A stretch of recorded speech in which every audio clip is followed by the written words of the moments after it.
Donald Trump anunciou que deve taxar medicamentos importados para que grandes laboratórios se instalem nos Estados Unidos. A gente vai analisar essa possibilidade com o Benny Spivak, advogado e mestre em propriedade intelectual pela George Washington University. Bom, Benny, quais são as eventuais consequências, para o Brasil nesse segmento? Elas já estão claras? O que mais preocupa vocês, que também são envolvidos aí nesse segmento?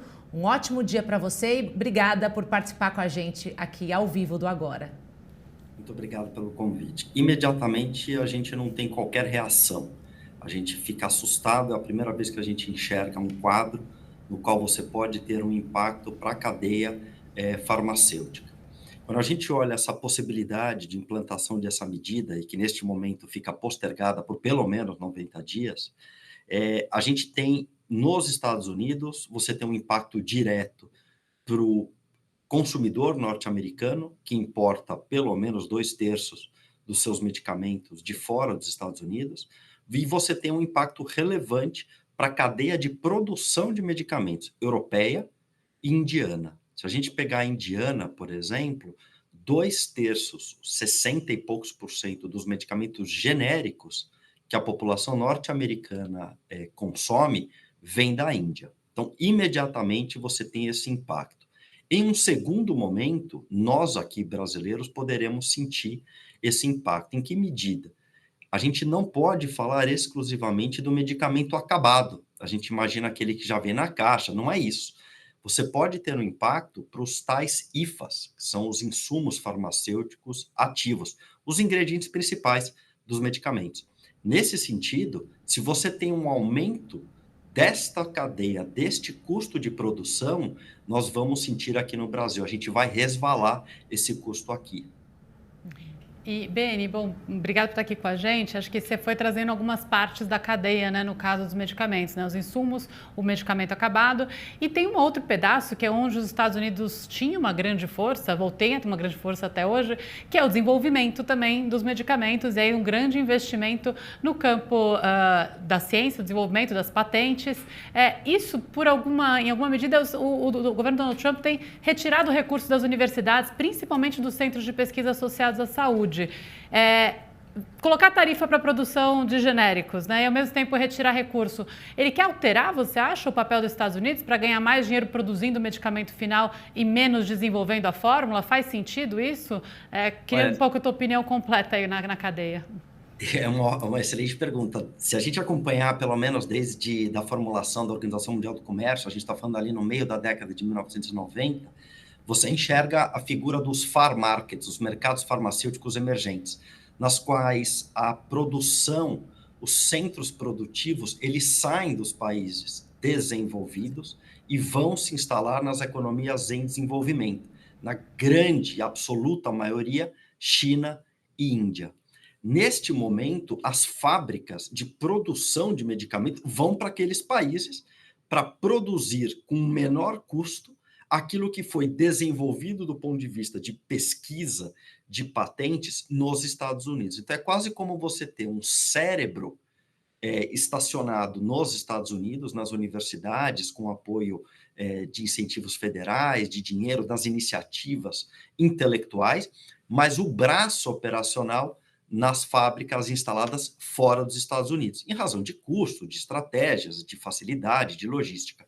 Depois de quase 30 anos olhando isso, o presidente Trump resolve que pode fazer sentido reincorporar esses investimentos fabris. O grande problema aqui é que isso não se faz da noite para o dia. Se você considerar uma média de uma empresa que se propõe a fabricar medicamentos, a gente fala de um prazo de instalação, do momento em que se decide a escolha de um terreno, por exemplo, até a primeira invoice, a primeira nota emitida, algo como 10, 12 anos.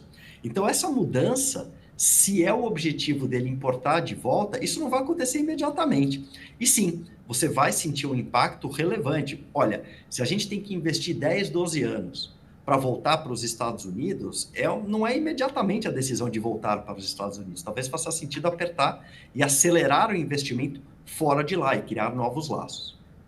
Agora, Beni, a gente está falando exclusivamente aí da parte de medicamentos, né, de medicações. Agora, sim, muitas tecnologias, né, desse setor vêm da China, são incorporadas em equipamentos produzidos nos Estados Unidos.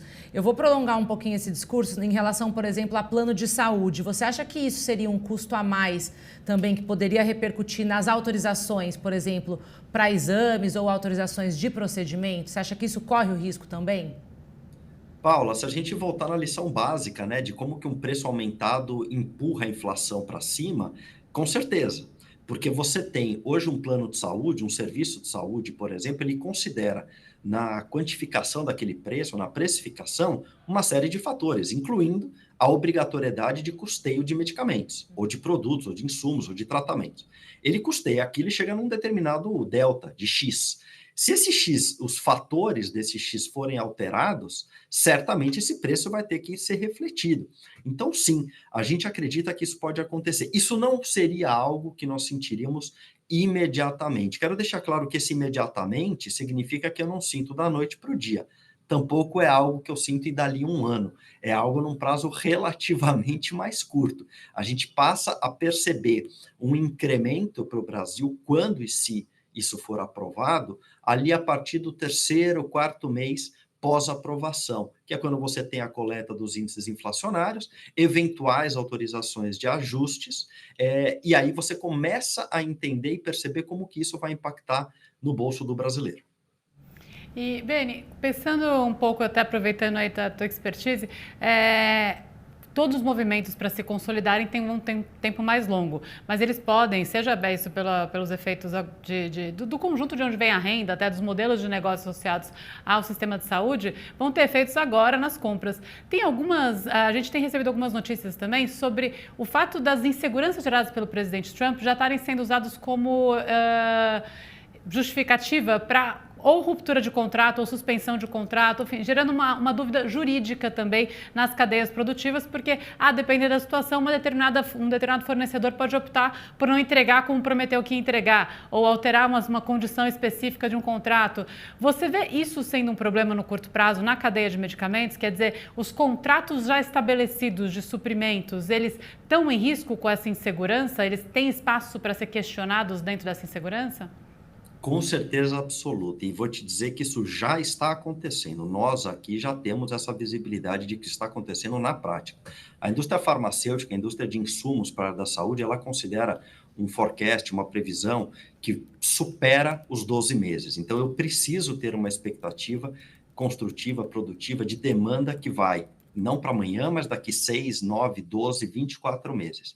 Se eu já tenho uma informação de que o meu custeio na China pode ter um impacto de 100 e poucos por cento, ou de pelo menos 25%, eu já tenho que considerar isso na minha negociação. Aqui no Brasil, por exemplo, a gente fala muito de uma figura que se chama contratualmente existente, que é do equilíbrio econômico-financeiro do contrato. Ou seja, quando nós estabelecemos um contrato, tínhamos um contexto X. Apareceu um contexto Y. A pandemia é um bom exemplo disso, né? A gente pode lembrar que teve uma série de disrupções na cadeia, porque apareceu um fenômeno Y, e esse Y força uma negociação. Se eventualmente essa negociação não é frutífera, a gente não consegue ajustar os termos, você tem disrupção da cadeia, porque o produtor diz, olha, então tá bom, então a gente vai brigar na justiça, mas eu não consigo entregar para você dentro desse novo cenário Y, dentro desse novo contexto. A gente tem, portanto, um aumento de preço. Esse aumento de preço em razão de demanda, uma oferta muito menor e uma demanda que segue aquecida, isso puxa a inflação para cima. Então, é esse o impacto que a gente enxerga de cadeia produtiva. É isso, muito obrigada, viu? Beni Spivak, advogado e mestre em propriedade intelectual pela George Washington University. Obrigada pela sua participação ao vivo aqui com a gente, comigo e com a Mari do Agora. Um ótimo dia para você, viu? Muito obrigado, ótimo dia.